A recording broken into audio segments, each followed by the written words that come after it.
Egypt had suffered terribly because of Pharaoh's pride, yet he remained hard and unyielding. Every Egyptian wanted the Hebrew slaves freed, but Pharaoh's heart was like stone. One last time Moses stood before him and said calmly, "Every firstborn in the land shall die." Pin-drop silence filled the palace. His courtiers trembled, some fell to their knees in fear, but Pharaoh turned away, blinded by arrogance. Moses left the palace in sorrow.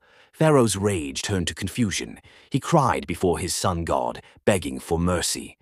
News spread like wildfire. Egypt was gripped with terror and despair. But Moses knew Egypt would never be the same again. That night the Lord spoke to Moses and Aaron. "Take the blood of a lamb and apply it to the sides and top of your doors. Inside, roast the lamb and eat it with bitter herbs and unleavened bread. Be ready to leave Egypt. I will bring judgment on all the gods of Egypt. But when I see the blood, I will pass over you, and no plague will destroy you." It was an uneasy night. The Hebrews waited silently behind their blood-marked doors, clutching their children close. The flicker of oil lamps danced on fearful faces. Outside, darkness ruled. Even the wind seemed to whisper warnings. At midnight, a chilling wind swept through the land. The angel of death had come. From Pharaoh's palace to the poorest hut, death struck swiftly. The firstborn of Egypt, the pride of families, lay lifeless. In the palace, the prince of Egypt was dead.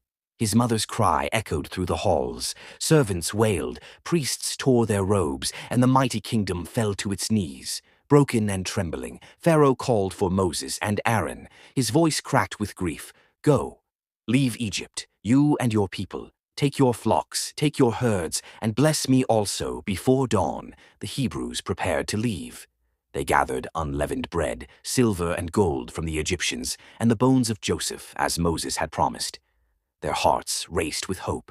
As dawn broke, a sea of people moved through the streets of Goshen. Children clung to mothers, elders leaned on staffs, and all followed Moses, guided by faith.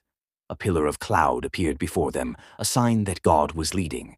Behind them, Egypt wept. Every house echoed with cries of loss. Temples stood silent, idols helpless. Pharaoh sat beside his dead son, his pride shattered, his gods defeated. That night became a sacred memory, the Passover, the night the Lord spared his people and judged Egypt. From that day on, the Hebrews would say, "It was the Lord who brought us out of Egypt with a mighty hand." As the morning sun touched the desert sands, Moses looked back once more. Egypt was broken, but God's promise had risen. Ahead lay the wilderness, and beyond it, the land of freedom.